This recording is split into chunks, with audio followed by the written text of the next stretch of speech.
கண்களும் என்னை சந்தோஷமாய் பார்க்கின்றது. அற்பமான என்னை அற்புதமாகவே நடத்தி சென்றிடுமே. எல்லாரும் சொல்லுங்க. கர்த்தரின் 7 கண்களும் என்னை சந்தோஷமாய் பார்க்கின்றது. அற்பமான என்னை அற்புதமாகவே நடத்தி சென்றிடுமே. இந்த ஆண்டு முழுவதும் நடத்தி செல்லும் கர்த்தாவே உம்மை துதிப்பேன். இந்த ஆண்டு கர்த்தாவே உம்மை துதிப்பேன். நன்றியால் பாடிடுவே, நாள்தோறும் பாடிடுவே. எல்லாரும் சொல்லுங்க. நன்றியால். ஆமென். நல்லவர் என் வாழ்வில் செய்த எண்ணி என்றென்று பாடிடுவே. நல்லவர் என்றென்று பாடிடுவே. கடந்திட்ட நாட்களில் உம் கரமே என்னை கிருபையாய் நடத்தியதே. கடந்திட்ட நாட்களில் உம் கரமே என்னை கிருபையால் நடத்தியதே. காலக்கங்கள் நெருக்கங்கள் சூழ்ந்திட்டது, கர்த்தாவே சுமந்திட்டீரே.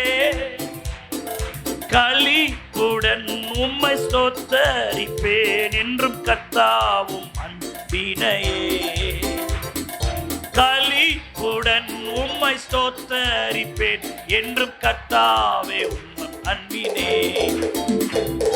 நன்றியால் பாடிடுவோம், நாள்தோறும் பாடிடுவேன். நல்ல கைகளை நல்ல தட்டி சத்தமா நன்றியால் நல்லா என்ஜாய் பண்ணி பாடுங்க.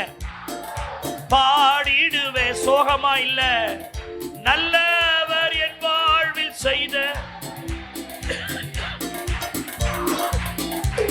சத்தத்தை உயர்த்தி நல்ல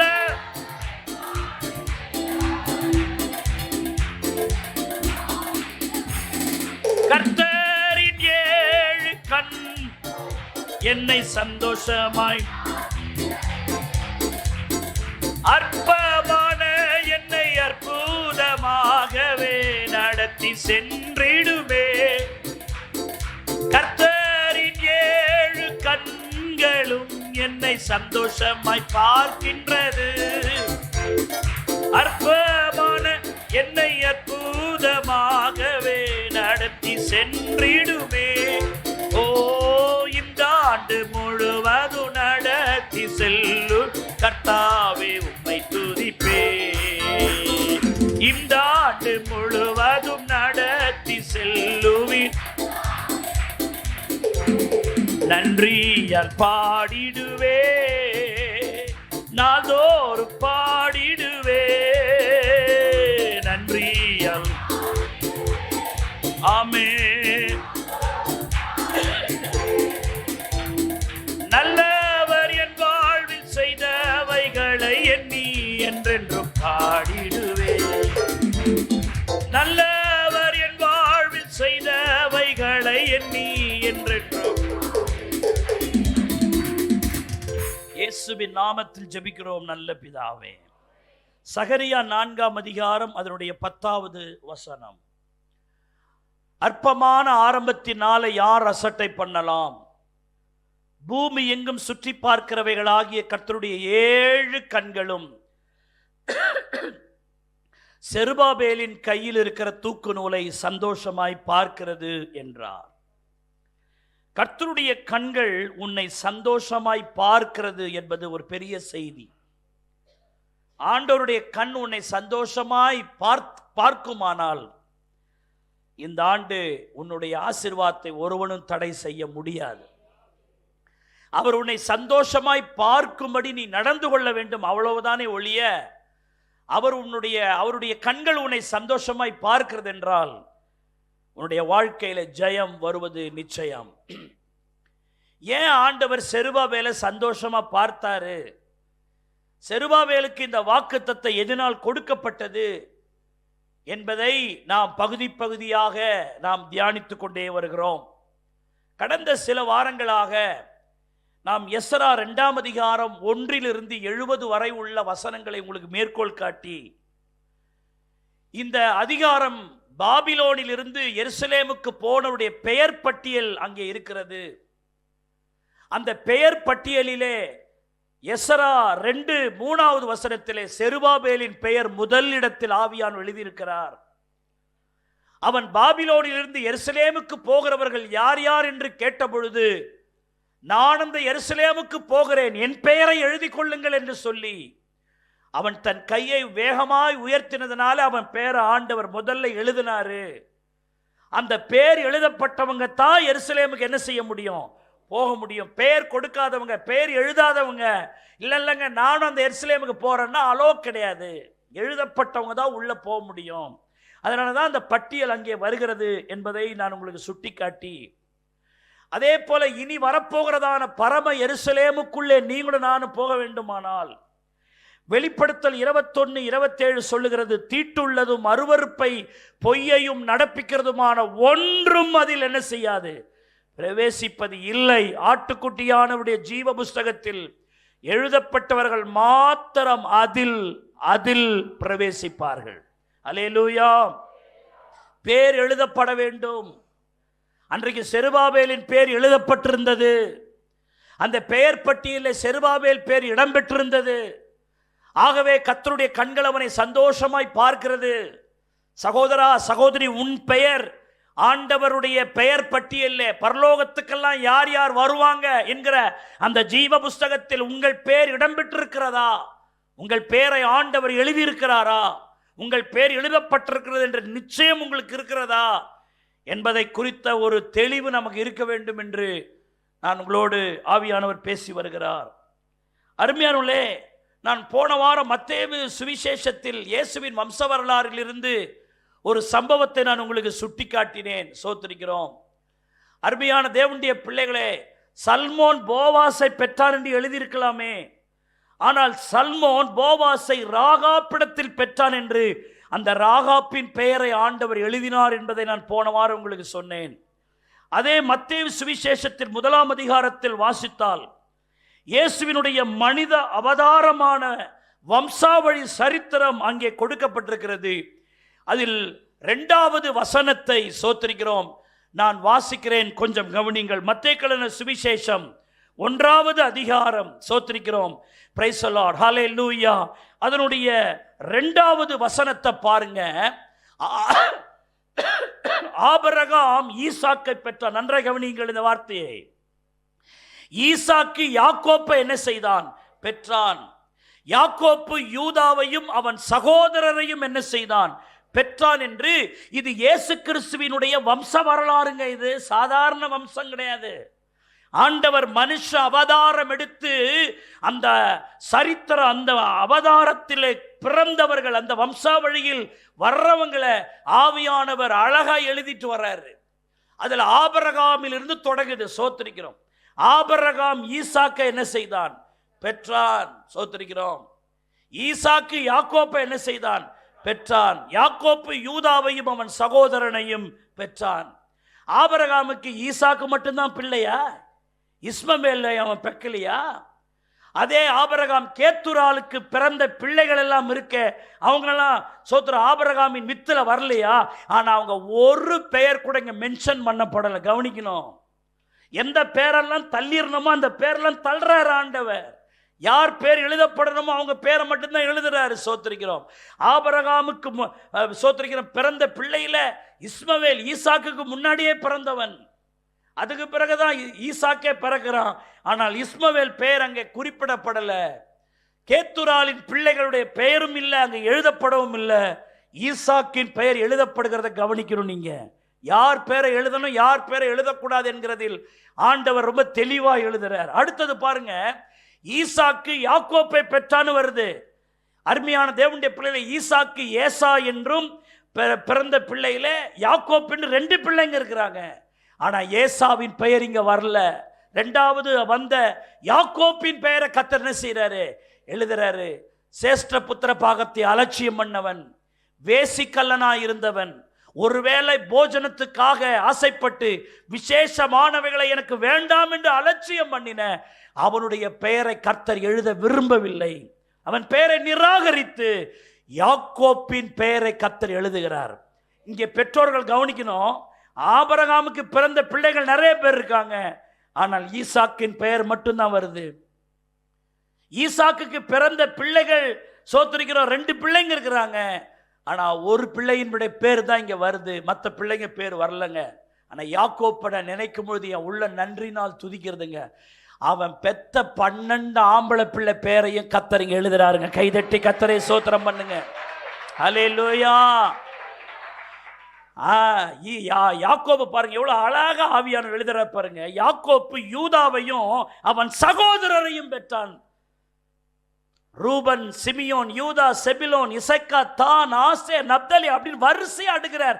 யூதாவும் அவன் சகோதரனின்னு அந்த 12 பேர் பேரையும் ஆண்டவர் யாக்கோப்போடு இணைத்து எழுதுகிறார். அல்லேலூயா. நீ ஆண்டவருக்கு பிரியமா இருந்தா உன் பேரை கர்த்தர் எழுதுவார். கையை தட்டி ஆண்டவரை சோத்திரம் பண்ணுங்க. அல்லேலூயா. ஆனதான் திரும்ப திரும்ப சொல்றேன், ஆவிக்குரிய வாழ்க்கை உங்களோடு நின்றக்கூடாது. உன் சந்ததி சந்ததியா ஆவிக்குரிய வாழ்க்கை தொடரணும். உன் பேரை மட்டும் கர்த்தர் எழுதிட்டு நீ பெத்த பிள்ளைங்க பேரை கூட நம்ம ஆவிக்குரிய வாழ்க்கையை நடந்ததே வேஸ்ட். சில அம்மா அப்பாலாம் சர்ச்சைக்கு வருவாங்க, ஆனால் பிள்ளைகள் வரமாட்டேன்னு சொல்றாங்க அப்படின்னு அதுக்கு முயற்சி எடுக்கிறோமான்னு தான் ரொம்ப முக்கியம். நீங்க முயற்சி எடுத்தா ரொம்ப சந்தோஷம், அதுக்காக கதர்னா ரொம்ப சந்தோஷம். என் வீட்டில் இருக்கிற எல்லாருடைய பெயரும் ஜீவ புஸ்தகத்தில் எழுதப்பட வேண்டும் என்கிற அந்த எண்ணம் இருக்க வேண்டும். பாருங்க, ஆபிரகாமின் பெயருக்கு அப்புறம் ஈசாக்கின் பெயர் நிறைய பேர் அங்க ரிஜெக்ட் ஆயிடுச்சு. ஈசாக்குக்கு பிறந்த பிள்ளைகள் சோத்திரிக்கிறோம் இருந்தாங்க, ஆனா ஏசாவின் பெயர் அங்க வரல. யாக்கோப்பின் பெயரை கர்த்தர் எழுதுறாரு. ஆனால் யாக்கோப்புக்கு பிறந்தது ஆம்பளை பிள்ளைங்க, 12 ஆம்பளை பிள்ளைங்க. அந்த 12 ஆம்பளை பிள்ளைங்களை இந்த இடத்துல வராங்க பாருங்க. யாக்கோப்பு யூதாவையும் அவன் சகோதரரையும் என்ன செய்தான்? பெற்றான். ஹல்லேலூயா, ஹல்லேலூயா. சோத்திரிக்கிறார். ஆகவே அருமையான தேவனுடைய பிள்ளைகளே, சகோதரனை பெற்றான் அப்படின்னு வருது. அப்ப எல்லாருடைய பேரையும் ஆண்டவர் அங்க எழுதுறார். அது எத்தனை பெரிய பாக்கியம், அது எத்தனை பெரிய சிலாக்கியம், அது எத்தனை பெரிய கிருபை இறக்கம். சோத்திரம். அருமையான தேவனுடைய பிள்ளைகளே, கர்த்தருடைய கண் உங்களை சந்தோஷமாய் பார்க்க வேண்டுமானால் என் பெயர் ஜீவ புஸ்தகத்தில் எழுதப்பட வேண்டும். ஆமென். எத்தனை பேர் அதை விரும்புறீங்க? என்னுடைய பெயர் ஜீவ புஸ்தகத்தில் எழுதப்பட வேண்டும். இப்போ நான் இது வரைக்கும் 3 குறிப்புகளை நம்ம ஒவ்வொரு ஞாயிற்றுக்கிழமை பார்த்து வரோம். யாருடைய பெயரை ஆண்டவர் ஜீவ புஸ்தகத்தில் எழுதுறார்? பாவம் மன்னிக்கப்பட்ட அந்த நிச்சயத்தை உடையவனுடைய பெயர் அங்கே எழுதப்பட்டிருக்கிறதுன்னு நம்ம பார்த்தோம். நீதிமான்களின் பெயர் எழுதப்பட்டிருக்கிறதுன்னு பார்த்தோம். போன வாரம் பரிசுத்தவான்களின் பெயரை கர்த்தர் எங்க எழுதுறாருங்க? ஜீவ புஸ்தகத்தில் எழுதுறாருன்னு சொல்லி பார்த்தோம். இன்றைக்கு 4வதாக வெளிப்படுத்துகிற விசேஷம் 3வது அதிகாரம் அதனுடைய 5வது வசனத்தை பாருங்க. ஜெயங்கொள்ளுகிறவன் எவனோ அவனுக்கு ஜீவ புஸ்தகத்திலிருந்து அவனுடைய நாமத்தை நான் என்ன செய்யாமல் கிறுக்கி போடாமல். அப்ப இதை ஷார்ட்டனா நம்ம எப்படி புரிந்துக்கலாம்? ஜெயங்கொள்ளுகிறவன் கர்த்தர் ஜீவ புஸ்தகத்தில் எழுதுகிறார். ஜெயங்கொள்ளுகிறவன், சோத்தரிக்கிற ஜெயங்கொள்ளுகிறவன், கான்கரர், ஜெயங்கொள்ளுகிறவனுடைய பெயரை கர்த்தர் ஜீவ புஸ்தகத்தில் எழுதுகிறார். எல்லாரும் சொல்லுங்கள், என் பெயர் ஜீவ புஸ்தகத்தில் எழுதப்பட வேண்டுமானால். சத்தமா சொல்லுங்க, என் பெயர் ஜீவ புஸ்தகத்தில் எழுதப்பட வேண்டுமானால் தோற்று போகிறவனாக நான் அல்ல, ஜெயங்கொள்ளுகிறவனாக. எல்லாம் சத்தமா சொல்லுங்க, ஜெயங்கொள்ளுகிறவனுடைய பெயர் எழுதப்படும். கைகளை தட்டி ஆண்டவரை சோதரம் பண்ணுங்க. ஜெயம் கொள்ளுகிறவன். அல்லேலூயா. நீங்க வெளிப்படுத்துற விசேஷத்தை பார்த்தீங்கன்னா ஜெயங்கொள்ளுகிறவன் ஜெயங்கொள்ளுகிறவன் என்கிற வார்த்தை திரும்ப திரும்ப நீங்க பார்த்துக்கிட்டே வரலாம். வெளிப்படுத்தல் 2:7 சொல்லுகிறது, ஜெயங்கொள்ளுகிறவன் எவனோ அவனுக்கு ஜீவ விருட்சத்தின் கனியை புசிக்க கொடுப்பேன் என்று எழுது அப்படின்றார். இந்த ஜெயங்கொள்ளுதல் என்கிற சத்தியம் ரொம்ப முக்கியம். வெளிப்படுத்தல் 2:11 சொல்றாரு, ஜெயங்கொள்ளுகிறவன் 2ஆம் மரணத்தினால் சேதப்படுவது இல்லை என்று எழுது. அது என்னங்க 2ஆம் மரணம்னா என்னங்க? வெளிப்படுத்தல் 21:8 சொல்லுகிறது, 2ஆம் மரணமாகிய அக்கினியும் கந்தகமும் எரிகிற கடலிலே பங்கடைவா. அப்ப 2ஆம் மரணம்னா நரகம். அப்ப ஜெயங்கொள்ளுகிறவன் நரக ஆக்கினைக்கு தப்புகிறான், பரலோகத்துக்குரியவனாய் மாறுகிறான். வெளிப்படுத்தல் 2:17 சொல்லுகிறது, ஜெயங்கொள்ளுகிறவனுக்கு நான் மறைவான மன்னாவை என்ன செய்து புசிக்க கொடுத்து, மன்னாவை கொடுக்கிறார். வெளிப்படுத்தல் 3:5 சொல்லுகிறது, ஜெயங்கொள்ளுகிறவன் எவனோ அவனுக்கு வெண் வஸ்திரம் என்ன செய்யப்படும்? தரிக்கப்படும். வெளிப்படுத்தல் 3:12 சொல்லுகிறது, ஜெயங்கொள்ளுகிறவன் எவனோ அவனை என் தேவனுடைய ஆலயத்தின் தூணாக்குவேன். வெளிப்படுத்தல் 3:21 சொல்லுகிறது, ஜெயங்கொள்ளுகிறவன் எவனோ என்னுடைய சிங்காசனத்தில் என்னோடு கூட உட்காரும்படி அருள் செய்வேன். வெளிப்படுத்தல் 21:7 சொல்லுகிறது, ஜெயங்கொள்ளுகிறவன் எல்லாவற்றையும் சுதந்தரித்துக் கொள்ளுவான். இன்னும் நான் நிறைய சொல்லுவேன், கொஞ்சம் கவனிங்க. ஜெயங்கொள்ளுகிறவனுக்கு கர்த்தர் என்னென்ன ஆசீர்வாதம் தரார், அதுல ரொம்ப விசேஷமானது, அவன் நாமத்தை நான் கிறுக்கி போடாமல் ஜீவ புஸ்தகத்தில் அவன் பெயர் நிலைத்து நிற்கும். ஜீவ புஸ்தகத்தில் அவன் பெயரை நான் எழுதுவேன். ஜீவ புஸ்தகத்தில் அவன் பெயர் எழுதப்படுவது மட்டுமல்ல, அந்த பரலோகத்துக்கு வரும்போது ஜீவ விருட்சத்தின் கனி அவன் புசிப்பான், நரகத்துக்கு அவன் போக மாட்டான், அவனுக்கு மன்னாவை கொடுப்பேன், அவனை தூணாக்குவேன், சிங்காசனத்தில் என்னோடு கூட அவன் உட்காருவான், எல்லாம் அவன் சுதந்தரிப்பான். அவனுக்கு கிடைக்காதது ஒன்றும் இருக்காது. ஜெயங்கொள்ளுகிறவன். ஆமென், ஹல்லேலூயா. அப்போ இந்த கால வேளையில தோத்து போறாளா இருக்கக்கூடாது. ஒரு பிசாசு கையில நீங்க தோத்து போயிடக்கூடாது. ஒரு பாவம் உங்களை இழுக்கும், வான்னு இழுக்கும். அந்த பாவத்தை ஜெயிக்கணும். எதுவும் உங்களை அட்ராக்ட் பண்ணக்கூடாது. உலகம் உங்களை இழுத்தராம பார்த்துக்கணும். ஆண்டவர் சொன்னார், உலகத்தில் உபத்திரம் உண்டு, நான் உலகத்தை என்ன செய்தேன்? ஜெயித்தேன் அப்படின்னு சொல்றார். ஜெயிக்கிறவர்களா இருக்கணும். நமக்கு முன்னாக இருக்கிற நம்முடைய குருவாகிய இயேசு ஜெயித்தார்னு சொன்னா அவருடைய பிள்ளைகளாகிய நாமும் ஜெயிக்க வேண்டும். தோத்தரக்கூடாது, தலையை தொங்க போற்றக்கூடாது. ஐயோ பாவம் செஞ்சிட்டனே, ஐயோ பின்வாங்கிட்டனே, ஐயோ ஜெபிக்கலையே, ஐயோ நான் வேதம் வாசிக்கலையே, நான் விழுந்துட்டனே. சோத்ரா, அது நம்முடைய வாழ்க்கையில வரக்கூடாது. எத்தனையோ வந்துச்சு, ஜெயம் எடுத்தேன் நான் என்று சொல்லுகிறவர்களுடைய பெயர் அங்கே. பிசாசு நீங்க தோக்கணும், நீங்க பின்வாங்கணும், நீங்க கீழே விழணும், அவன் என்னென்னமோ பண்ணுவாங்க. உங்க வீக் பாயிண்ட்டை கண்டுபிடிச்சு எங்கெங்கெல்லாம் உங்களை டிராப் பண்ணணும், எங்கெங்கெல்லாம் உங்களை ஃபெட்டப் பார்க்கணும், எங்கெங்கெல்லாம் உங்களை கீழே தள்ளணும். நீங்க சர்ச்சைக்கு வராம, நீங்க ஜெபிக்காம, நீங்க வேத வாசிக்காம, ஏதோ ஒன்று உலகத்திலே ஏதோ ஒன்றிலே சிக்கி நாசமா போகணும். அவன் எவ்வளவோ முயற்சி எடுப்பான். அத்தனையும் இயேசுவின் ரத்தத்தை கொண்டு, இயேசுவின் வசனத்தை கொண்டு ஜெயிக்கணும். அல்லேலூயா. யார் ஜெயிப்பா? ரட்சிக்கப்பட்டவன் எல்லாம் ஜெயிப்பான். அபிஷேகம் பெற்றவன் ஜெயிப்பான். வேதம் வாசிக்கிறவன் ஜெயிப்பான். இயேசுவின் ரத்தம் ரத்தம் ரத்தம்னு சொல்றவன் ஜெயிப்பான். ஸ்தோத்திரம் ஸ்தோத்திரம் அல்லேலூயான்னு சொல்றவன் ஜெயிப்பான். அல்லேலூயா.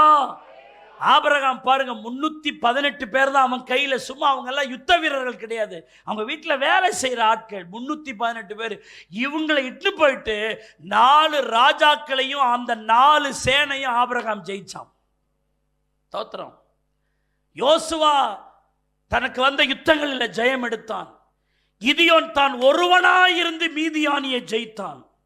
தாவீது போன இடங்களெல்லாம் ஜெயித்தான். அல்லேலூயா. பைபிள் சொல்லுகிறது, நம்முடைய கர்த்தராகிய இயேசு கிறிஸ்துவினாலே நமக்கு ஜெயம் கொடுக்கிற தேவனுக்கு ஸ்தோத்திரம். ஸ்தோத்திரம் போடுற ஆட்கள் ஜெயிப்பாங்க. அல்லேலூயா சொல்ற ஆள் ஜெயிக்கும். கர்த்தரை முன்னிறுத்துறவங்க ஜெயிப்பாங்க. இயேசுவே உம்முடைய கிருபைதான்னு சொல்றவன் ஜெயிப்பான். கையை தட்டுங்க, நல்ல வாயை திறந்து ஜெயிப்பான். நீங்களும் நானும் ஜெயிக்கணும். ஆமென்னு சொல்லுங்க. ஹல்லேலூயா. ஜி மேஜர் கொடுங்க. ஜெயிக்கிறதுக்கு தான் கர்த்தர் நம்மளை வச்சிருக்கிறார். தோத்து போற ஆள பின்வாங்குற ஆளாய் நாம் இருக்கக்கூடாது. ஹல்லேலூயா. ஜெய கிறிஸ்து முன் செல்கிறா, ஜெயமாகவே நடத்திடுவா. ஜெய கிறிஸ்து முன் செல்கிறா, ஜெயமாக நடத்திடுவா. ஜெய கீதம் கீதங்கள் நாம் பாடிய ஜெய கொடிகள் ஏற்றிடுவோம். ஜெயம் அல்லேலூயா அவர் நாமத்திற்கே ஜெயம். ஜெய கிறிஸ்து முன். நல்ல வீரமா பாடுங்க. ஜெயமாக கையை தட்டி நீங்க சொல்ல சொல்ல அந்த அந்த அந்த அந்த அந்த வரிகள் உங்களுடையதான் மாறுது. ஆக நடத்திடுவா ஜெய கீதங்கள் ஏற்றிடுவோம். ஜெயம் அல்லேலூயா அவர் நாமத்திற்கே ஜெயம். சத்ருவின் கோட்டை தகர்ந்தொழிய, சத்தியம் நீத்தியம் நிலைத்தோங்க, சாத்தானின் சேனை நடுங்கிடவே துதி சாற்றி ஆர்ப்பரிப்போ, துதி சாற்றி ஆர்ப்பரிப்போ. சத்தத உயர்த்து. ஜெய கிறிஸ்து போன் செல்கிறா. ஜெயம். சகோதரர்கள் சத்தம் கேட்கலையே.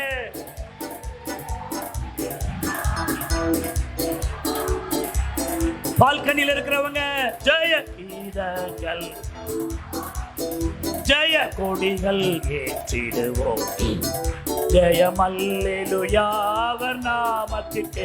ஜெய கிறிஸ்து முன் செல்கிறா. ஆமென். நடத்திடுவா ஜெய கிறிஸ்து, ஜெயமாக நடத்திடுவா. ஜெய கீதங்கள் நாம் பாடி ஜெய கொடிகள் ஏற்றிடுவோம். ஜெயம் அல்லேலூயா அவர் நாமத்திற்கே ஜெயம், அவர் நாமத்திற்கே. ஹல்லேலூயா. வேதம் ஜெயம் எடுப்பதற்கு ஏராளமான வழிகளை நமக்கு சொல்லி இருக்குது. அதெல்லாம் ஒவ்வொரு பாயிண்டா பேசிக்கிட்டே போகலாம். ஸ்தோத்திரம். வேதம் ஜெயம் எடுக்கிறதுக்கு நிறைய வழிகளை சொல்லி இருக்குது. ஸ்தோத்திரம். கர்த்தருக்கு சித்தமானால் அவைகளை நாம் தியானிக்கலாம். இன்னைக்கு ஒரு 3 பாயிண்டை நான் சொல்ல போறேன். நீ ஜெயம் உள்ளவனாக இருக்க வேண்டுமானால், ஒரு ஜெயமுள்ள விசுவாசியாக நீங்க இருக்கணும், நீங்க ஜெயிக்கிற ஆளா இருக்கணும்னா என்ன செய்யணும்? யோபு 32வது அதிகாரம் அதனுடைய 13ஆம் வசனம் என்ன சொல்லுது பாருங்க. ஞானத்தை கண்டுபிடித்தோம் என்று நீங்கள் சொல்லாதபடிக்கு பாருங்கள். மனுஷன் அல்ல, தேவனே அவரை ஜெயம் கொள்ள வேண்டும். இந்த வேர்டை கொஞ்சம் நல்லா கவனிங்க. தேவனே அவரை ஜெயம் கொள்ள வேண்டும். எல்லாரும் இந்த வார்த்தையை சொல்லுங்கள். தேவனே என்னை ஜெயம் கொள்ள வேண்டும். எல்லாம் சொல்லுங்க. நான் ஜெயம் கொள்ள வேண்டுமானால் தேவன் என்னை ஜெயிக்க வேண்டும். நான் தேவனை ஜெயிக்க முயற்சிக்க கூடாது. சத்தமா சத்தமா சொல்ல. நான் தேவனை ஜெயிக்க முயற்சிக்க கூடாது. என் குடும்பத்தை இயேசு ஜெயிக்கணும், என் வாழ்க்கையை இயேசு ஜெயிக்கணும். அவர் என்னை ஜெயிச்சா நான் ஜெயிச்ச மாதிரின்னு சொல்லி கையை தட்டி கர்த்தரை ஸ்தோத்திரம் பண்ணுங்க. இந்த பாயிண்ட் உங்களுக்கு வித்தியாசமா இருக்கலாம், கொஞ்சம் கவனிங்க. மனுஷன் அல்ல, தேவனே அவரை ஜெயம் கொள்ளணும். அவரை நீங்க ஜெயிக்க முயற்சிக்க கூடாது. அவர் உங்களை ஜெயிக்கும்படி உங்களை அர்ப்பணிக்கணும், ஒப்பு கொடுக்கணும். ஹல்லேலூயா. பைபிள் சொல்லுகிறது, கிருபைக்கு கீழே வா, அண்டர் த கிரேஸ். மேலே கொண்டு வந்துடக்கூடாது, நாம கீழே போயிடணும். அவருக்கு கீழே இருக்கிறவங்களை தான் பாவம் மேற்கொள்ளாது. அல்லேலூயா. உன்னதமானவரின் உயர் மறைவில் இருக்கிறவன் கீழே போயிடணும். சோத்திரிக்கிறோம். வேதம் சொல்லுகிறது, தீங்கு நாளில் அவர் என்னை தம்முடைய கூடாரத்தில் ஒளித்து, அப்படி உள்ள போயிடணும். நீங்க ஓவர் கம் ஆயிடக்கூடாது. அவர் உங்களை ஓவர் கம் பண்ணணும், அவர் உங்களை கான்கர் பண்ணணும். அவர் உங்களை இன்ஃப்ளூயன்ஸ் பண்ணணும். நீங்க அவரை போயிட்டு இது பண்ணக்கூடாது. நிறைய பேருடைய வாழ்க்கை ஏன் தோத்து போகுதுன்னா, இவங்க ஆண்டவரை ஜெயிக்க முயற்சிக்கிறாங்க. அவர் சொல்றத நீ கேளு, அவருக்கு நீ ஆலோசனை சொல்லாத. அவர் சொல்றதுக்கு மாறா நீ எதையும் செய்யாத. அவர் சொல்றதுக்கு மாறா நீ செஞ்சா நீ அவரை ஜெயிக்க பார்க்கிறன்னு அர்த்தம், அவரை தாண்ட அப்படின்னு அர்த்தம். நீ ஜெயம் எடுக்க முடியாது. வாலிப தம்பி, வாலிப தங்கச்சி, ஆவியானவர் என்ன சொல்றார், கர்த்தருடைய வார்த்தை என்ன சொல்லுது, பைபிள் என்ன சொல்லுது, அந்த வார்த்தைக்கு நீ ஆண்டவரே அந்த வார்த்தைக்கு என்ன ஒப்பு கொடுக்கிறேன்னு நீ எப்ப சொல்றியோ அப்பதான் நீ ஜெயம் கொள்ளுகிறவன். அன்றைக்கு ஏலி சொல்லி கொடுத்தான் பாருங்க சாமுவேலுக்கு. நீ அந்த சத்தம் வரும் பொழுது, சாமுவேலேங்கிற சத்தம் வரும் பொழுது, கர்த்தாவே சொல்லும் அடிமை என்ன செய்யறேன் கேட்கிறேன்னு சொல்லு, அப்பதான் ஆண்டவர் உன்னோடு பேச தொடங்குவார். நான் உங்க அடிமை ஆண்டவரே, நீங்க சொல்றத நான் என்ன செய்யறேன் கேட்கிறேன். நிறைய பேர் அப்படி செய்யறது இல்லை. என் மனசும் என் மாம்சமும் சொல்றத கேட்க மாட்டான் ஆண்டவரே, என் நண்பன் சொல்றத கேட்க மாட்டான் ஆண்டவரே, என் பெற்றோர் கர்த்தருக்கு அடாத காரியங்களை சொல்லுகிறத நான் கேட்க மாட்டேன் ஆண்டவரே. நீங்க என்ன சொல்றீங்களோ அதை நான் கேட்கிறேன், அதுக்கு என்ன ஒப்பு கொடுக்கிறேன், அதுக்கு என்ன தாழ்த்துறேன், அதுக்கு என்ன அர்ப்பணிக்கிறேன்னு சொல்றது தான் கர்த்தர் உன்னை ஜெயம் எடுக்கிறதுன்னு அர்த்தம். அல்லேலூயா. உலகத்துல ஏன் பாவம் வந்துச்சு, உலகம் ஏன் இருட்டுக்குள்ள போச்சு, ஏன் ஆதாம் ஏவாள் அந்த மனிதன் தோட்டத்தை விட்டு ஏன் துரத்தப்பட்டார், கர்த்தர் சொன்ன காரணம் என்ன? ஆதியாகமம் 3:17 சொல்லுது, அவர் ஆதாமை நோக்கி, நீ உன் மனைவியின் வார்த்தைக்கு செவி கொடுத்துட்டு, நீ நான் உனக்கு நிறைய காரியம் சொன்னேன், இதை செய்ய இதை செய்யாத, இப்படி பண்ண அப்படி பண்ணாதன்னு நான் சொன்னேன், என் வார்த்தைக்கு நீ செவி கொடுக்காம என்ன ஜெயிக்க நீ நினைச்சிட்ட. அந்த பாம்பு வந்து என்ன சொன்னுச்சு, நீங்க இந்த கனியை புசித்தா தேவர்களை போல என்ன செய்வீங்க ஆவீருங்க, நீங்க கீழே இருக்கணும்னு அவர் உங்களுக்கு பொய் சொல்லி இருக்கிறார். நீங்க மேல வரலாம், நீங்க தேவர்களை போல மாறலாம், நீங்க கீழே இருக்க வேண்டிய அவசியம் இல்லைன்னு ஏதேன் தோட்டத்தில் ஒரு பொய்ய சொல்லி அப்ப தேவனுக்கு மேல நம்ம வரலான்னு அங்க வந்த அந்த தவறான எண்ணத்தை சாத்தான் புகுத்தி அவர்களை தோட்டத்தை விட்டு விரட்டலாம். அன்னைக்கு சோத்திரிக்கிறோம். ஏன் அப்படி செஞ்சான்னா, அதே சோத்திரம் லூசிஃபராக அபிஷேகம் பண்ணப்பட்ட கேருப்பாக அவன் பரலோகத்தில் இருக்கும்போது அவனுக்குள்ள அந்த எண்ணம் வந்துச்சு, நான் தேவனுக்கு மேலாக போகணும், அவருக்கு மேலாக என்னுடைய ஸ்தலத்தை நான் கொண்டு போகணும்னு அவன் நினைச்சு அவன் சாத்தான கீழே விழுந்தான். மனுஷனையும் அதே எண்ணத்துக்குள்ள தேவனுக்கு மேல அப்படின்ற எண்ணத்தை கொடுத்து தோட்டத்தை விட்டு துரத்த காரணமானா. தேவனை நீங்களும் நானும் ஜெயிக்க எண்ணக்கூடாது. அவர் என்ன சொல்லுகிறாரோ, என் குடும்பத்துக்கு என்ன சொல்றாரோ, என் வாழ்க்கைக்கு என்ன சொல்றாரோ, எதை செய்யணும்னு சொல்றாரோ, எதை செய்யக்கூடாதுன்னு சொல்றாரோ, நான் அப்படியே செய்வேன். உன் தேவனாகிய கர்த்தரை நீ எதிர்த்து நிக்காத பிரதர் சிஸ்டர், அவரை நீ எதிர்த்து பேசக்கூடாது. ஏன்னா ரோமர் 9:20 சொல்லுது, தேவனோடு எதிர்த்து தர்க்கிக்கிறதற்கு நீ அற்ப மனுஷன், மண்ணான மனுஷன், நீ போய் தேவனோடு வாக்குவாதம் பண்றதுக்கு யாரையா நீ அப்படின்னு பைபிள் நமக்கு சொல்லுகிறது. நல்ல கவனிங்க, ஆண்டவரை நீங்க எதிர்த்து பேசாதீங்க, எதிர்த்து செயல்படாத. பார்த்துக்குவோம், பின்னாடி எது வந்தா பார்த்து தோத்துருவ பிரதர், தோத்துருவ சிஸ்டர். ஆண்டவரை எதிர்த்து எதையும் செய்யாத, பேசாத.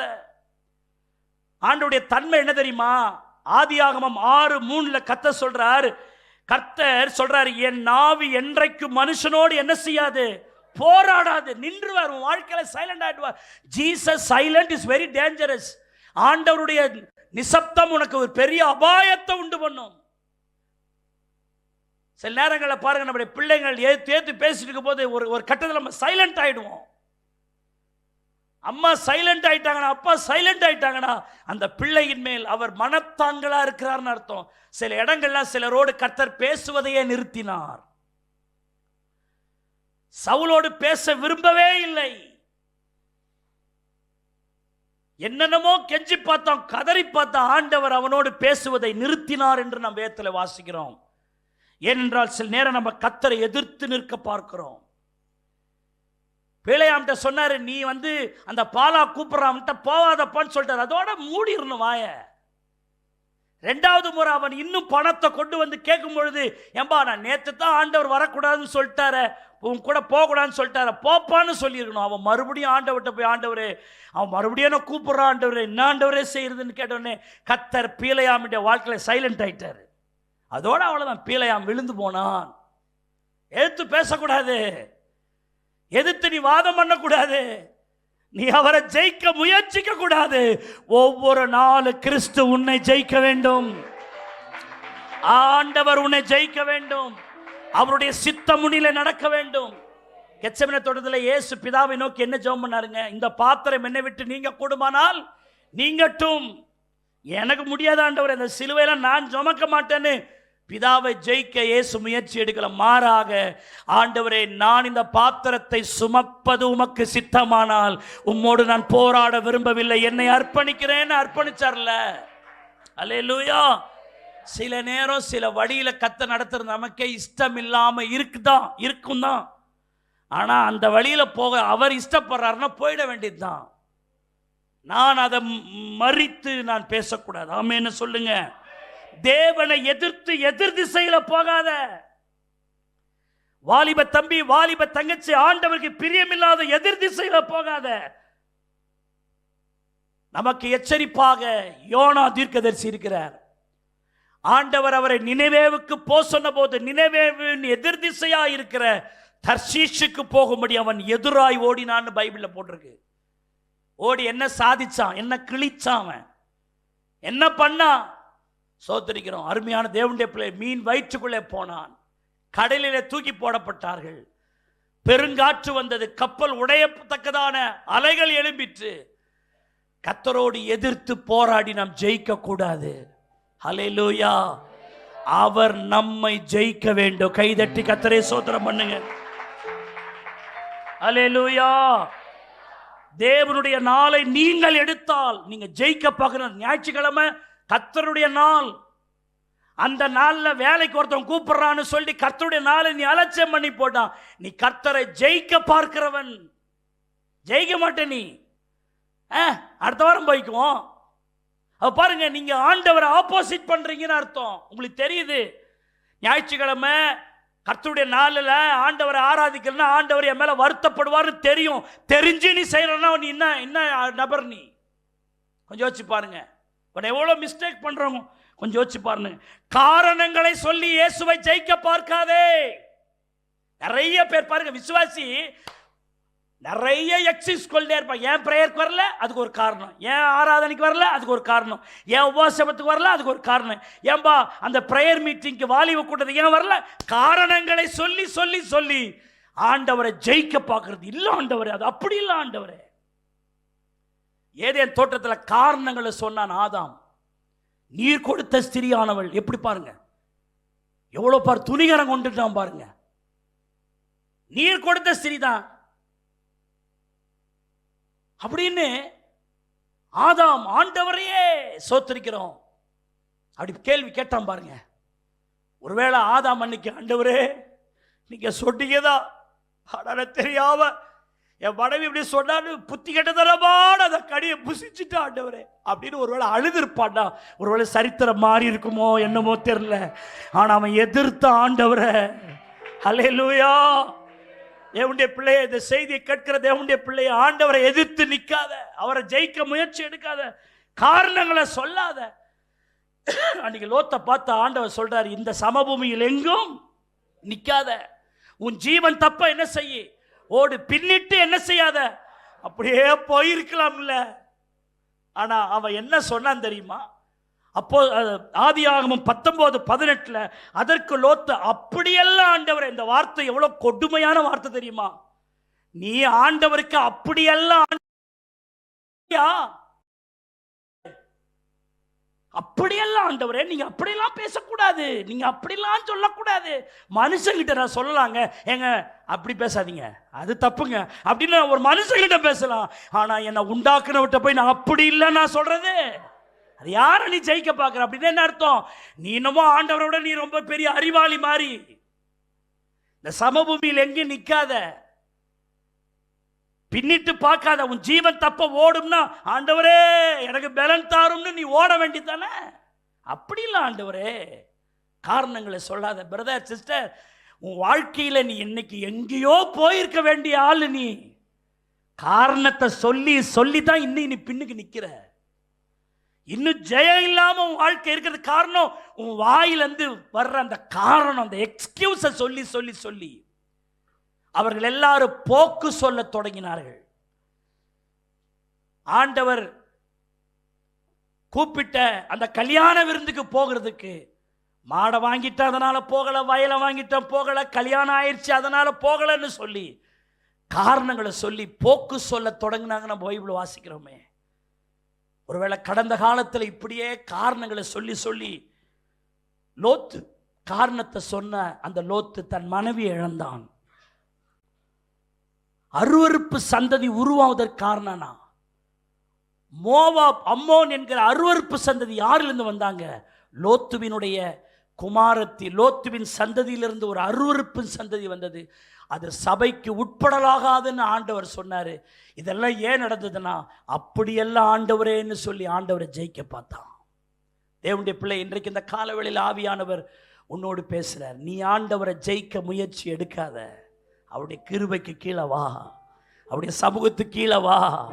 அன்னைக்கு மரியா புரியல, தூதன் சொல்றது புரியல. ஆனால் மரியாள் அந்த வார்த்தைக்கு மேலே மேலே போக விரும்பல. உங்க வார்த்தை என்னில் நடக்கட்டும் அப்படியே தாழ்த்திட்டா பாருங்க. அந்த தாழ்மை, அந்த அந்த காரியம் உனக்கு இருக்குமானால் நீ ஜெயம் எடுப்பாய். கைதட்டி கர்த்தரை ஸ்தோத்திரம் பண்ணுங்க.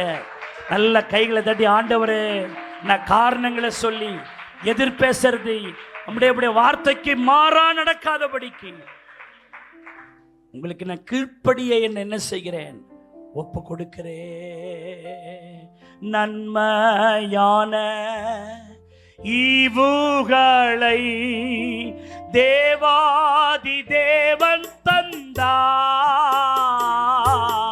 நன்மையான சத்தத்தை உயர்த்தி தேவாதி கீழ்ப்படிந்து அவர் சத்தம் கேட்டு சாட்சியாய் ஜீவிப்பாயா. கீழ்ப்படிந்து அவர் சத்தம் கேட்டு சாட்சியாய் நானும் என் வீட்டாருமோ, நானும் என் வீட்டாருமோ வென்றால் கர்த்தரையே சேவிப்போ. நீ சேவிப்பாயா, சேவிப்பாயா நீயும் நானும் என் வீட்டாருமோ வென்றால் கர்த்தர் சேவிப்போ. நீ சேவிப்பாயா, சேவிப்பாயா நீயும். இரண்டாவது மத்தேயு 12வது அதிகாரம் அதனுடைய 20வது வசனம் என்ன சொல்லுகிறது பாருங்கள். அவர் நியாயத்திற்கு ஜெயம் கிடைக்க பண்ணுகிற வரைக்கும், ப்ளீஸ் லிசன் தி வேர்ட், நெறிந்த நாணலை முறிக்காமலும் மங்கி எறிகிற திரியை அணைக்காமலும் இருப்பார். ஜெயம் கிடைக்க பண்ணுகிற வரைக்கும். நான் முதலாவது சொன்னேன், அவர் நம்மை ஜெயிப்பதே நம்முடைய ஜெயம். முதல் குறிப்பாதான் அவர் நம்மளை ஜெயிச்சாதான் நம்ம ஜெயிச்ச மாதிரி. இரண்டாவது, கர்த்தருக்கு காத்திருப்பதே நம்முடைய ஜெயம்.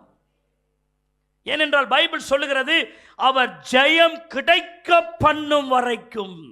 ஆண்டவர் சொன்னார், வெயிட் ஃபார் மீ, எனக்காய் காத்திரு. அவசரப்படுகிறவனுக்கு ஜெயம் அல்ல, ஜெயம் கிடைக்க பண்ணுகிற வரைக்கும். அந்த வேர்ட் இஸ் வெரி இம்பார்ட்டன்ட். எல்லாம் அந்த வார்த்தை சொல்லுங்க, ஜெயம் கிடைக்க பண்ணுகிற வரைக்கும். சத்தமா சொல்லுங்க, அவசரக்காரன் ஜெயிக்க முடியாது, ஜெயம் கிடைக்கிற வரைக்கும். கர்த்தருக்காக காத்திருப்பேன்னு சொல்றவங்க கைகளை தட்டி ஆண்டவரை ஸ்தோத்திரம் பண்ணுங்க. நான் ஒரு வீட்டில் ஒரு ஃபேமிலி ப்ரேயர், ஆண்டவருக்கு நீ காத்திருந்தாதான் ஆசீர்வாதம்னு நான் ஒரு கான்டெக்ஸ்டில் நான் பேசினேன். அந்த ஜப கூட்டத்தில் கலந்து கொண்ட ஒரு சகோதரி சொன்னாங்க, நான் எதாச்சியாக இந்த கூட்டத்துக்கு நான் வந்தேன், இந்த செய்தியில் நான் பலத்த உணர்வு அடைஞ்சேன் பாஸ்டர். இந்த செய்தியில் ஆண்டவர் என்னோடு பேசுகிறார். யாருக்கு அந்த செய்தி பொருந்துச்சோ இல்லையே, எனக்கு இந்த செய்தி பொருந்தது.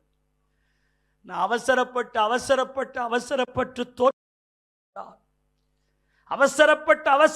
அதை பண்ணலாமா இதை பண்ணலாமான்னு நான் ஜெயிப்பதற்கு, முன்னேறுவதற்கு, நான் சோத்திருக்கிற மேலே வருவதற்கு நான் அவசரப்பட்டு செய்த காரியங்கள் எல்லாம் எனக்கு வினயமாய் மாறிவிட்டது. ஐயோ, நான் காத்திருந்திருக்கலாம், தேவ சமூகத்திலே நான் அமர்ந்திருக்கலாம், அவர் என்னை ஜெயிக்க வைத்திருப்பார். நான் தோற்று போனதற்கு காரணம் என் காத்திருக்காத தன்மை என்று அந்த செய்தியை கேட்ட சகோதரி அழுது என்னிடத்தில் சொன்னதை நான் நினைவு கூர்ந்து பார்க்கிறேன். நிறைய நேரம் அவசரப்பட்டு பேசி, அவசரப்பட்டு காரியங்களை செய்து, அவசரப்பட்டு ஒரு கடனை வாங்கி, அவசரப்பட்டு ஒரு காரியத்தை செய்ய வேண்டும் என்று மனுஷிகத்தனமாய் செய்ய போய்த்தான் நிறைய காரியங்களை நாம் தோற்று போனோம்.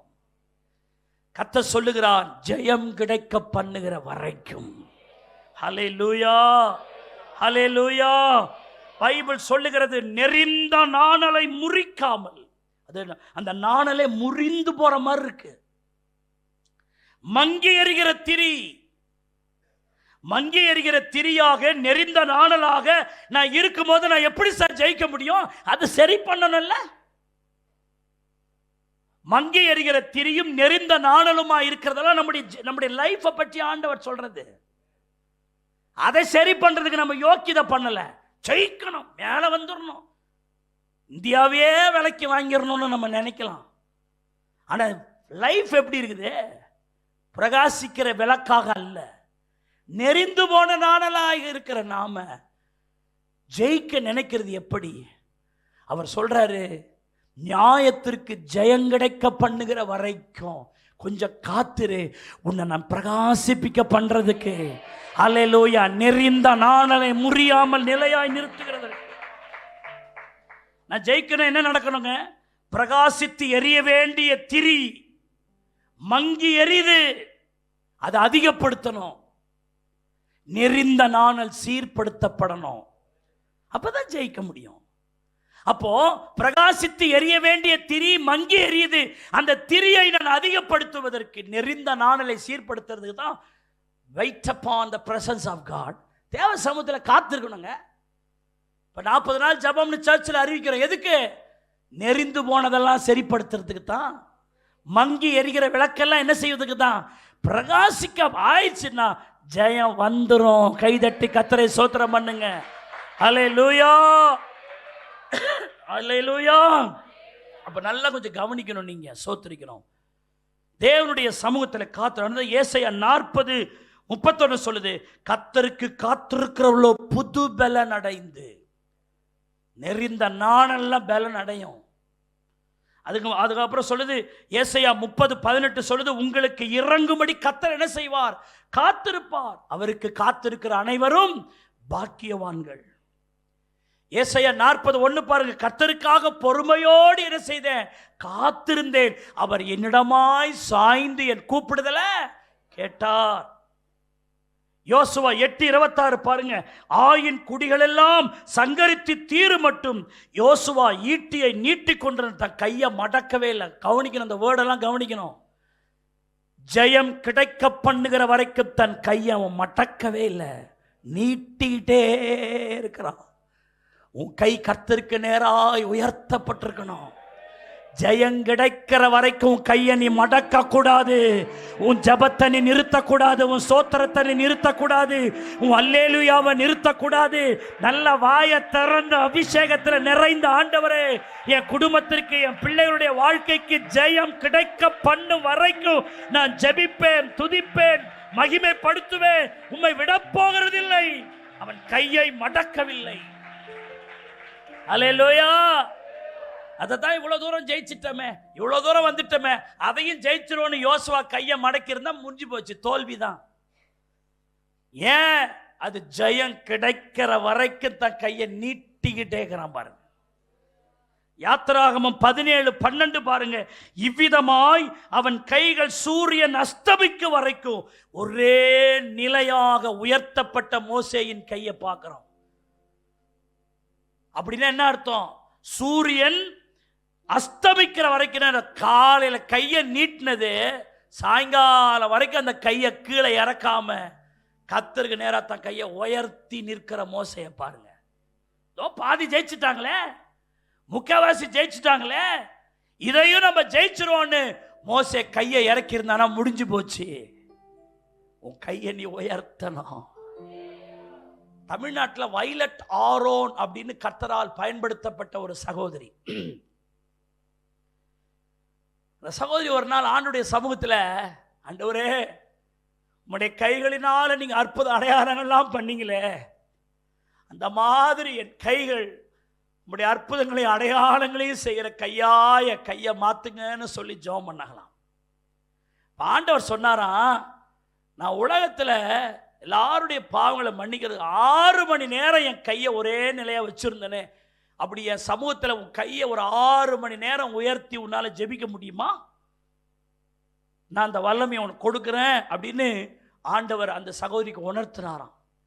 அந்த சகோதரி முழங்கால் படிட்டு தன் கையை உயர்த்தி, ஆண்டவரே உம்முடைய ஊழியத்தில் ஜெயமாய் இருப்பதற்கு, உம்முடைய ஊழியத்தை வல்லமையாய் செய்வதற்கு ஆண்டவரே என்னை ஒப்பு கொடுக்குறேன்னு கையை உயர்த்தினாலும் 1 மணி நேரம் தான் உயர்த்த முடியும். அசரு தான் கை கீழே அந்த கையை இறக்கணும் போல இருந்துச்சா.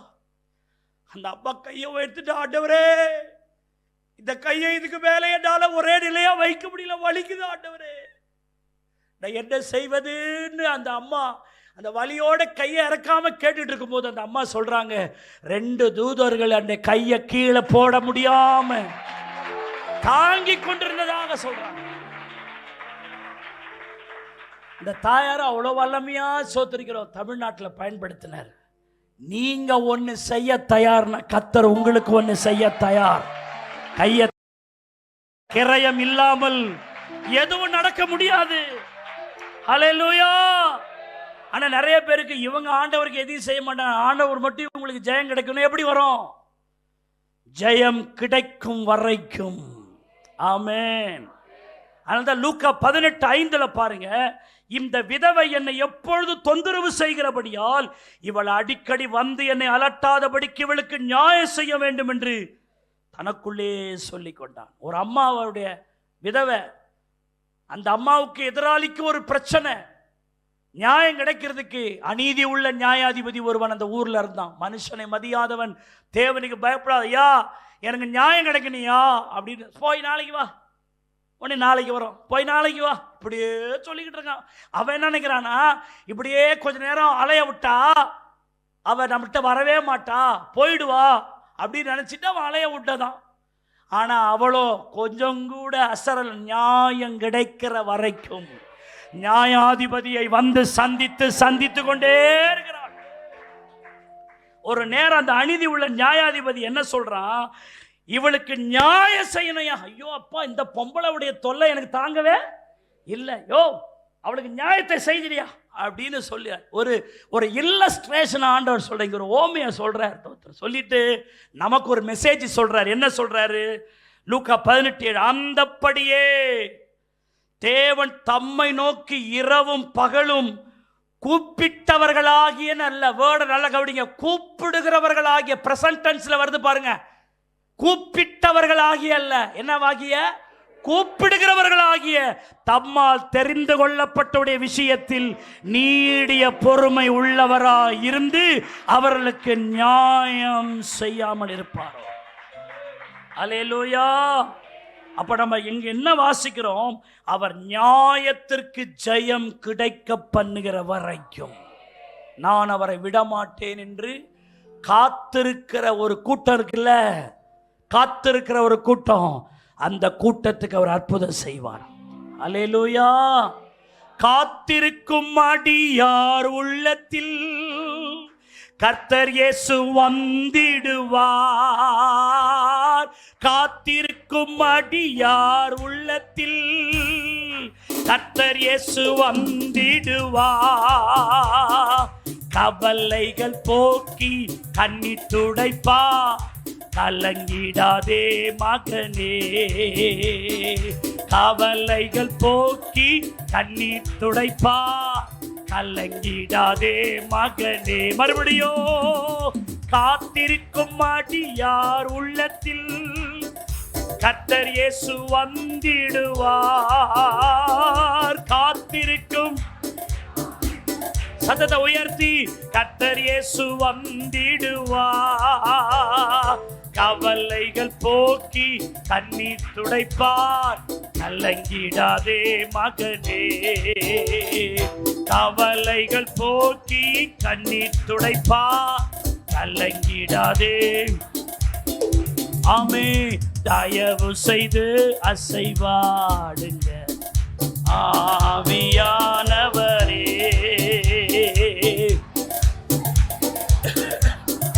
அல்லேலூயா. அசைவாடுங்க, அசைவாடுங்க, எங்க மேல அசைவாடுங்க, அசைவாடுங்க, அசைவாடுங்க, எங்க மேல அசைவாடுங்க. தயவு செய்து அசைவாடுங்க ஆவியானவரே. அல்லேலூயா. தயவு செய்து ஸ்தோத்திர. ஆமென்.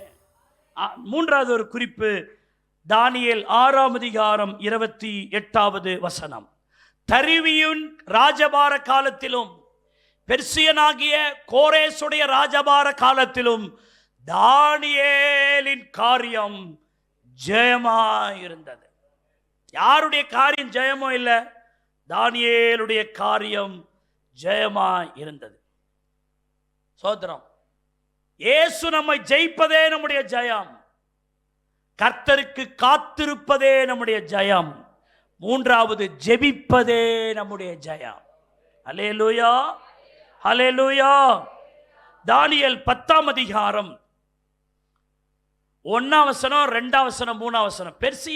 பெர்சியாவின் ராஜாவாகிய கோரேஸ் அரசாண்ட 3ஆம் வருஷத்திலே பெல்தேஷாத்சார் என்று பெயரிடப்பட்ட தானியேலுக்கு ஒரு காரியம் வெளியாக்கப்பட்டது. அந்த காரியம் சத்தியமும் நீடிய யுத்தத்துக்கும் அடுத்ததுமாயிருந்தது. அந்த காரியத்தை அவன் கவனித்து தரிசனத்தின் பொருளை அறிந்து கொண்டான். அந்த நாட்களில் தானியேலாகிய நான் 3 வாரம் முழுவதும் துக்கித்து கொண்டிருந்தேன். அந்த 3 வாரங்கள் ஆகிய நாட்கள் நிறைவேறும் மட்டும் ருசிகரமான அப்பத்தை நான் புசிக்கவில்லை, இறைச்சியும் திராட்சரசமும் என் வாய்க்கு கொண்டு போகவில்லை.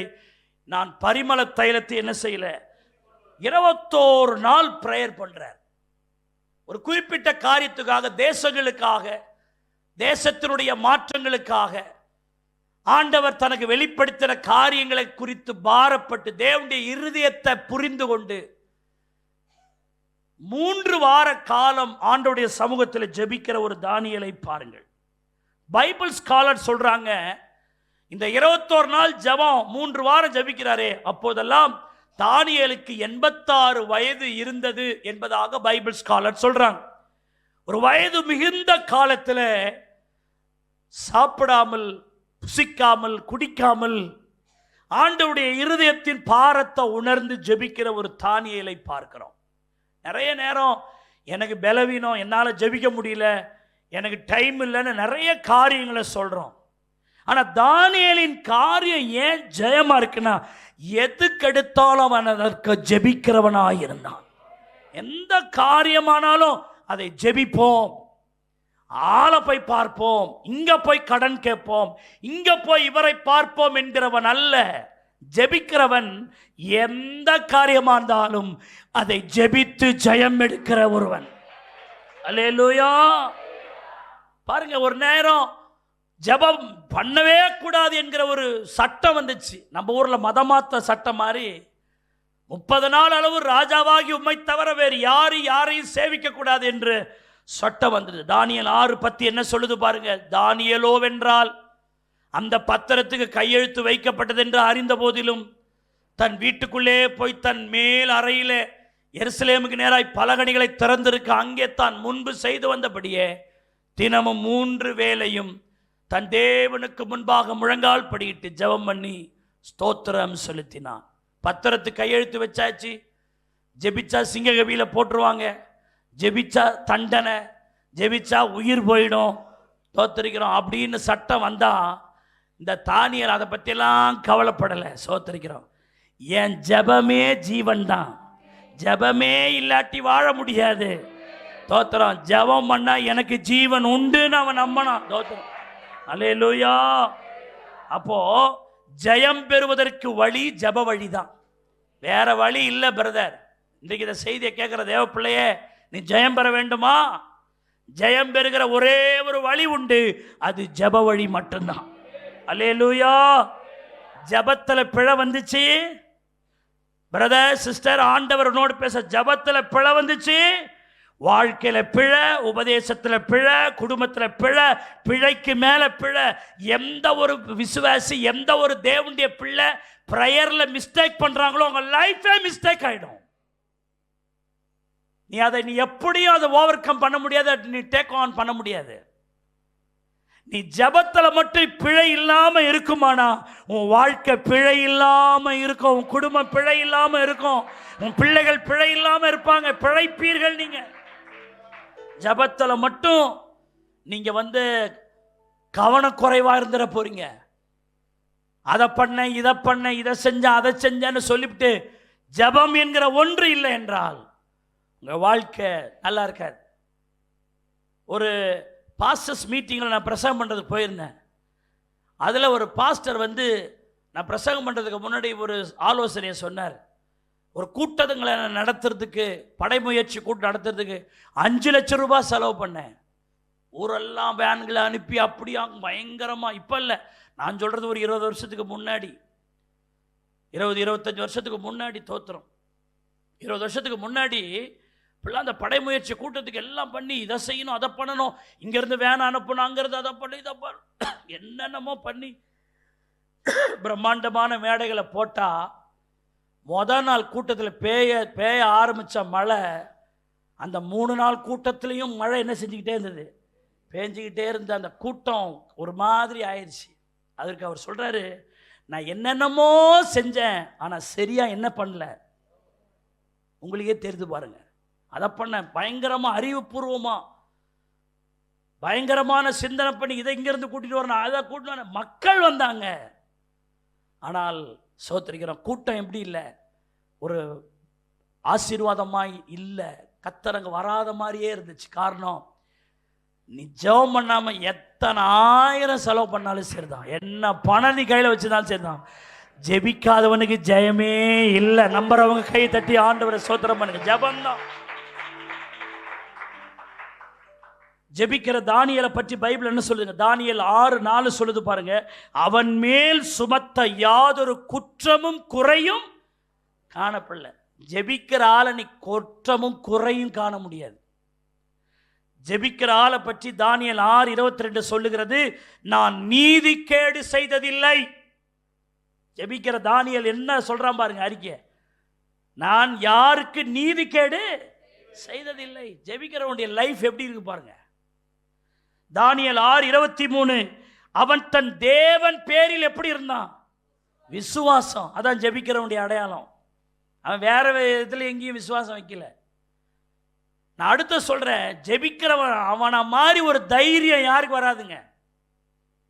பாருங்க, ஜெபிக்க 30 நாள் அளவும் ராஜாவை தவிர வேற யாரையும் என்ன செய்யக்கூடாது, சேவிக்க கூடாதுன்னு சொல்லியாச்சு. தானியேல் என்ன பண்ணியிருக்கணும், கதவெல்லாம் சாத்திவிட்டு, ரூமெல்லாம் சாத்திட்டு, சத்தமாக ஜெபிக்காம பொறுமையாக வீட்டுக்குள்ளேயே சோத்திரம் சோத்திரம் சோத்திரம் ரொம்ப பயங்கரமாக தோத்தம் பண்ணியிருக்கலாம்ல. ஆனால் அவருடைய வழக்கப்படி இங்கே இருக்கிற, அவர் பாபிலோனில் இருந்தாலும் அவர் எருசலேமுக்கு நேராய் தன் பல கனிகளை திறந்து தான் என்ன செய்வார். இது வழக்கமாக ஜெபிக்கிற ஜெபம். அப்போ அவனுக்காக ஏன் என் ஸ்டைலை மாற்றணும்னு சொல்லி, அப்படிப்பட்ட ஒரு சட்ட நிறுவையில் இருந்த காலத்திலும் தானியேல் 6:10 சொல்லுகிறது, பலகணிகளை திறந்திருக்க என்ன பண்ணான், என்ன பண்ணா?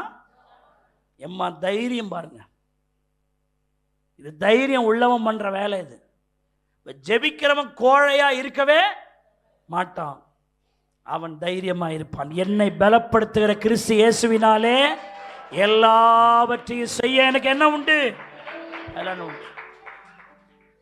இந்த அதிகாரம் ஆரம்பிக்கும் போது சிங்கக்கவி பிரதானிகள் குற்றம் சாட்டுறாங்க, அவனை தூக்கி ஜெயிலில் போகிறதுக்கு ஆலோசனை நடக்குது.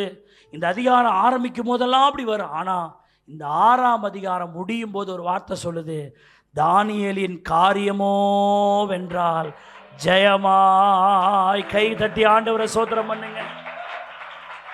நான் சொல்கிறேன், உன் வாழ்க்கைக்கு விரோதமா, உன் குடும்பத்துக்கு விரோதமா, உன் பிஸ்னஸ்க்கு விரோதமா, உன்னுடைய தொழிலுக்கு விரோதமா, உன் வீட்டுக்கு விரோதமா, உன் பொருளாதாரத்துக்கு விரோதமா நிறைய பிரச்சனை வரலாம், முளைச்சி எழும்பலாம். உன்னை என்ன பண்ணிடுறேன் பாரு, உன்னை கட்டிடுறேன் பாரு, கட்டிடுறேன் பாரு, உன்னை தூக்கி கடாசுறேன் பாரு, உன்னை என்ன பண்ணுறேன் பாரு, நீ எப்படி வாழ்ந்துடுறன்னு பார்க்குறேன், உன் பிள்ளைக்கு நீ எப்படி கல்யாணம் பண்ணிடுறன்னு பார்க்குறேன், நீ வீட்டை எப்படி கட்டிடுறன்னு பார்க்குறேன், நீ எப்படி நடமாடுறன்னு பார்க்குறேன்னு 1000 சவால்கள் உனக்கு விரோதமாக வந்தாலும் நீ ஜெபம் பண்ணி பாருங்கய்யா.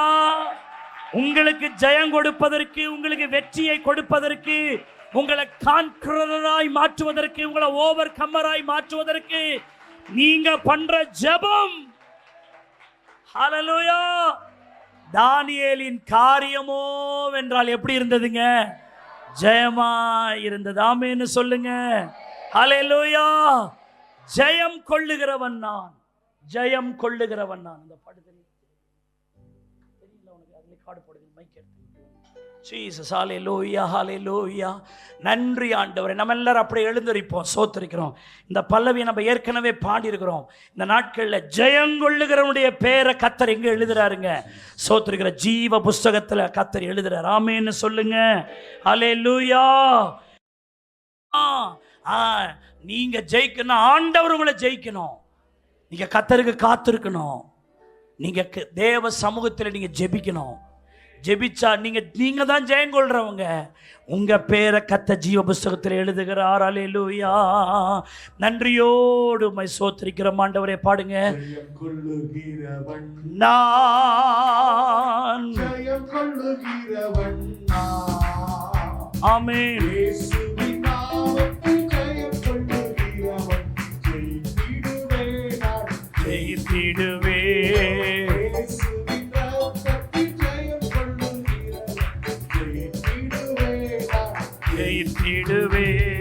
இயேசுவின் ரத்தம் ஜெய.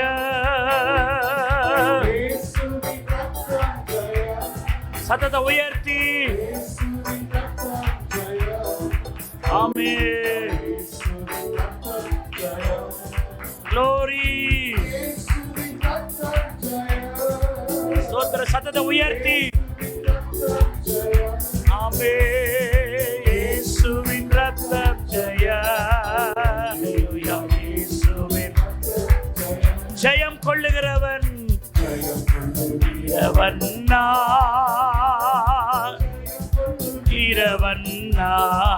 எல்லாரும் சொல்லுங்க. இயேசுவின் நாமத்தில் இதுவே நான் ஜெயித்திடுவே.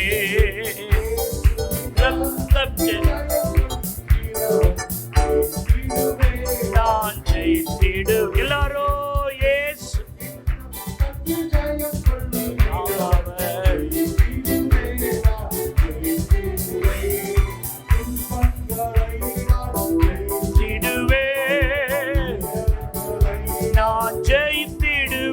சொல்லுங்க.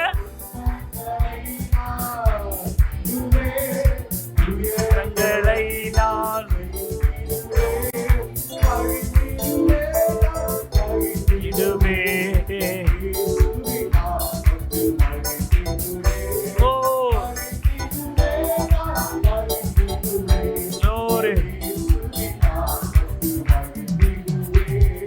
இயேசுவின் ரத்தம். நல்ல சத்தமா சொல்லுங்க, அதை சொல்லுங்க, அந்த வார்த்தைய சத்தத்தை உயர்த்தி. ஜெய இயேசுவின் ரத்தம் ஜெய. பால்கனில இருக்கிறவங்க, கீழே இருக்கிறவங்க ஷபதரா ரத்தம் ஜெய. இயேசுவின் ஷவலபா இயேசுவின் ரத்த ஜெய நான் ஜெயித்திடுவேன் நான் ஜெயித்திடு சொல்லுங்க உபத்திரவத்தை நான் ஜெயித்திடுவேன் வியாகுலத்தை நான் ஜெயித்திடுவேன் நான் மகிழ்ந்திடுவேன் இயேசுவின் நாமத்தில் மகிழ்ந்திடுவேன் நான் இயேசுவின் நாமத்தில் சத்தத்தை உயர்த்தி இயேசுவின் ரத்தம் ஜெயம். நல்ல உற்சாகமா பாடுங்க பிரதர் சிஸ்டர், நல்ல கைகளை தட்டி ஓ இயேசுவின் ரத்தம் ஜெயிக்கிறவனுடைய பெயர் தீவ புஸ்தகத்துல எல்லாரும் சேர்ந்து இயேசுவின் ரத்தம் ஜெய. சத்தத்தை உயர்த்தி ரத்தம் ஜெய இயேசுவின் ரத்தம் ஜெய இயேசுவின் ரத்தம் ஜெய.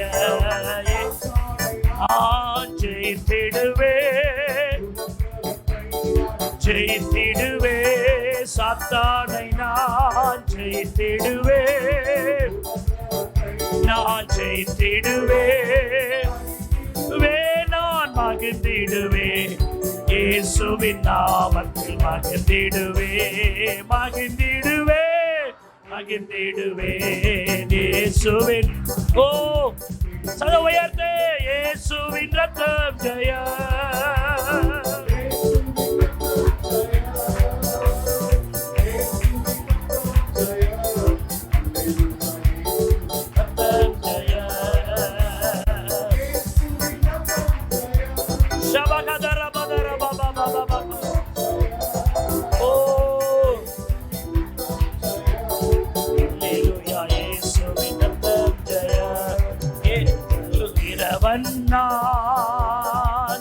கொள்ளுகிறவன்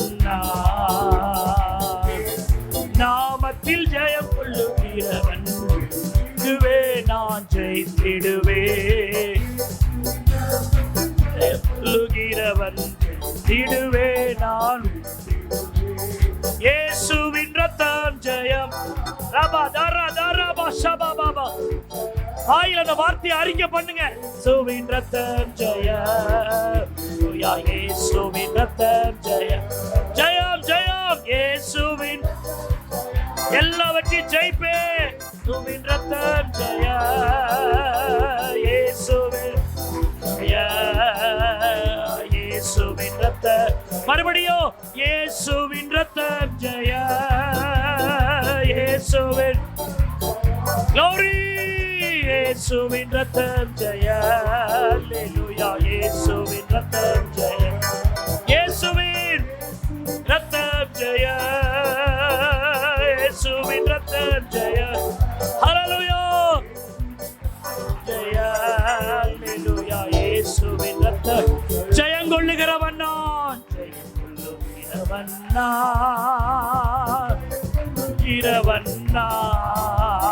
இயேசுவின் நாமத்தில் விடுவே நான் ஜெயித்திடுவே ஜெயம் கொள்ளுகிறவன் ஜெயித்திடுவே நான். கடைசியா ஒருமுறை இயேசுவின் ரத்தம் ஜெய ரத்தம் ஜெய. Victory in the name of Jesus. Jaya, victory in the blood of Jesus. ரத்தம் ஜெய இயேசுவின் ரத்தம் ஜெயம் கொள்ளுகிறவர்கள் ரத்தம் ஜெய இயேசுவின் இயேசுவின் ரத்தம் ஜெய ஆமென் இயேசுவின் ரத்தம் ஜெய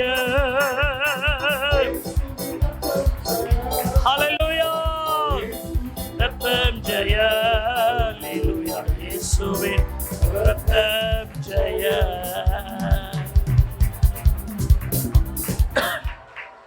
ஜெயம் கொள்ளுகிறவன் எவன் எவனோ அவனுடைய பெயரை ஜீவ புஸ்தகத்தில் கிறுக்கி போடாமல் இருப்பேன்.